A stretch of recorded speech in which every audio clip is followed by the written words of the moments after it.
sangat jelas apa yang diuraikan itu. Karena itulah kemudian Nabi membimbing kita untuk melakukan setiap aktivitas yang berpotensi mendapatkan dua rahmat langsung, dunia dan akhirat. Jangan sampai dunia dapat, akhirat tidak, atau sebaliknya.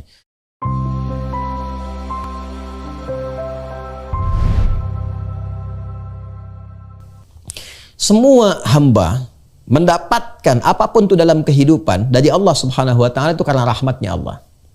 Karena rahmatnya Allah. Ya, rahmat itu diberikan oleh Allah tanpa batas.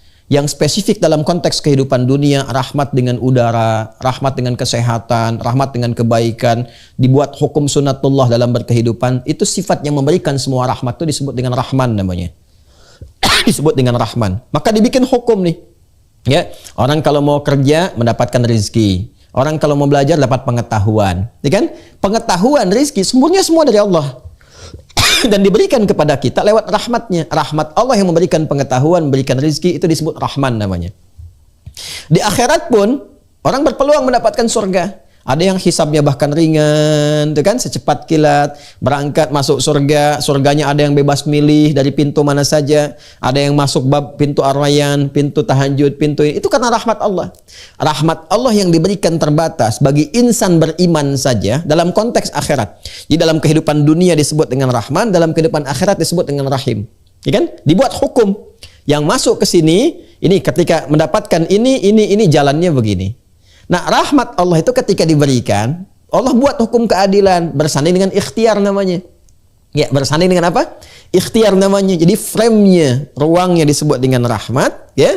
Pemberian itu didapatkan rahmatnya lewat ikhtiar. Ini ada pintu, namanya pintu rahmat. Anda kalau mau masuk, Anda buka pintunya dulu kan? Membuka pintu itu lewat ikhtiar. Nah, ikhtiar itu yang disebut dengan amal namanya. Ikhtiar itu disebut dengan apa? Dengan amal namanya. Ini kalau saya ilustrasikan seperti ini. Ini ada rahmat Allah. Ya. Terkait dengan dunia, nih, dunia disebut Rahman. Terkait dengan akhirat disebut Rahim. Allah pemberi rahmat dunia disebut dengan Rahman, pemberi rahmat akhirat disebut dengan Rahim. Jelas ya? Baik.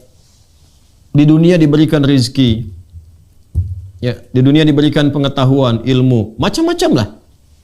Tapi Allah buat hukum. Untuk mendapatkan rahmat ini dibuat hukum. Ya, sunnatullah fil kaun. Hukumnya, ketentuannya dibentuk dalam bentuk ikhtiar. Bahasa viralnya disebut dengan amal. Bekerja, usaha. Amal, ya, kerja, usaha. Anda kalau ingin dapat rahmat Allah dengan rahmannya berupa pengetahuan, maka mesti ada usaha. Apa amalnya? Sekolah. Minimal baca, Iqra. Nggak sekolah, minimal baca, Iqra. Iqra bismi rabbikal ladzi khalaq. Kalau mau lebih banyak lagi, silahkan dari TK, SD, SMP, terus itu ikhtiarnya, amalnya. Orang kalau nggak belajar, ya, usaha, nggak ada usaha, nggak akan dapat pengetahuan. Mesti ada usaha dulu. Orang pengen harta, rizki, ya, mesti ada usaha. Minimal dia bergerak, bekerja, beraktivitas, baru dapat ini. Ya, hakikatnya ketika mendapatkan rezeki, mendapatkan ilmu, dia sedang mendapat rahmat Allah dengan sifat rahmannya. Ya, jadi hakikatnya yang dia dapatkan rahmat Allah. Jadi kalau orang nggak dapat rahmat Allah, nggak mungkin dapat pengetahuan. Kalau orang nggak dapat rahmat Allah, nggak mungkin dapat rezeki. Karena semua rezeki dan ilmu itu sumbernya dari rahmat Allah dengan sifat rahmannya.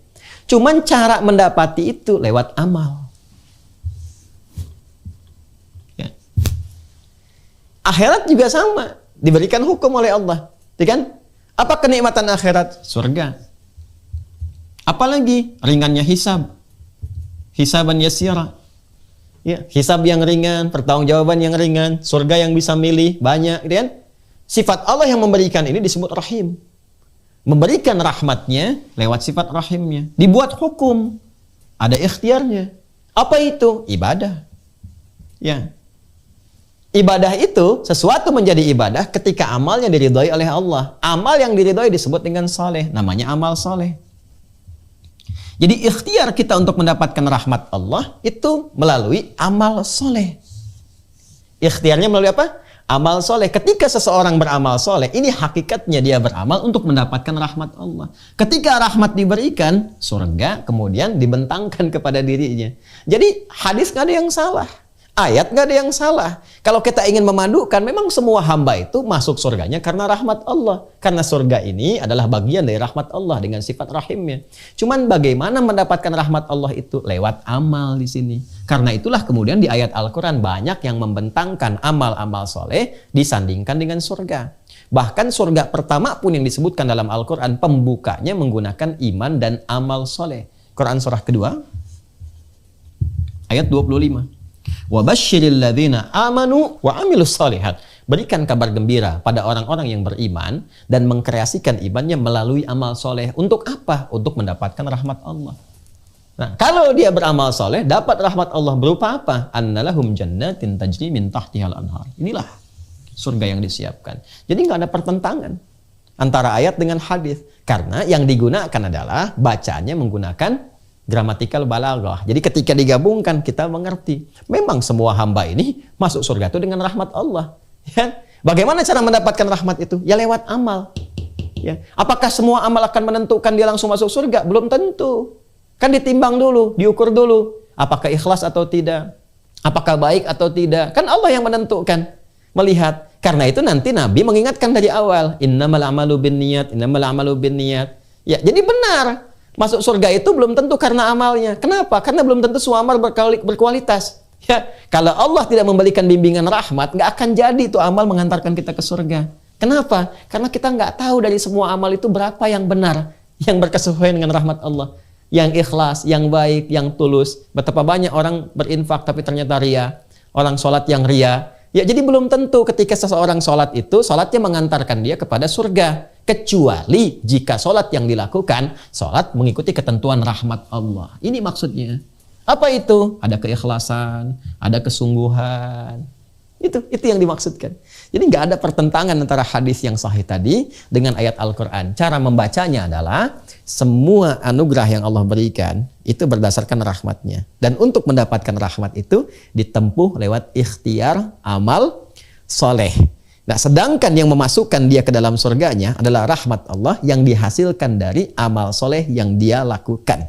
Apakah setiap amal soleh sudah berpotensi langsung mendapatkan rahmat Allah untuk mengantarkan ke surga? Kata Nabi belum tentu. Kalau amal soleh itu tidak memiliki kualitas untuk mendapatkan rahmat. Seperti apa? Tidak ikhlas, ada riyanya, ya, untuk sekedar pencitraan dunia saja, maka dia dapat dunianya, dia tidak dapat bagian akhiratnya. Saya kira sangat jelas apa yang diuraikan itu. Karena itulah kemudian Nabi membimbing kita untuk melakukan setiap aktivitas yang berpotensi mendapatkan dua rahmat langsung, dunia dan akhirat. Jangan sampai dunia dapat, akhirat tidak, atau sebaliknya. Karena itulah Nabi mengatakan, kullu amrin dzibalin la yubda'u fihi bi bismillahirrahmanirrahim. Itu rahasianya kenapa kita memulai sesuatu dengan bismillahirrahmanirrahim. Mau makan bismillahirrahmanirrahim. Kenapa? Supaya di makanan ini ada rahmat. Kalau ada rahmat, jadi energi. Kuat dipakai ibadah, pakai sholat, pakai baca Quran, pakai belajar, pakai kerja. Ketika dikerjakan, bismillahirrahmanirrahim, dapat poin akhirat, tuliskan pahalanya. Ini yang dimaksudkan jadi hasanah.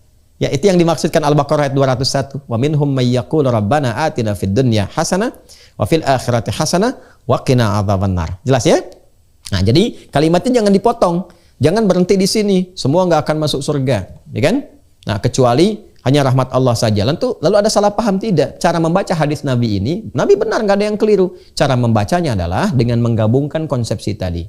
Ya, jadi cara menafsirkan kalimat Nabi ini, cara memahaminya, semua itu akan masuk surga dengan rahmat Allah Subhanahu wa taala. Karena rahmatnya.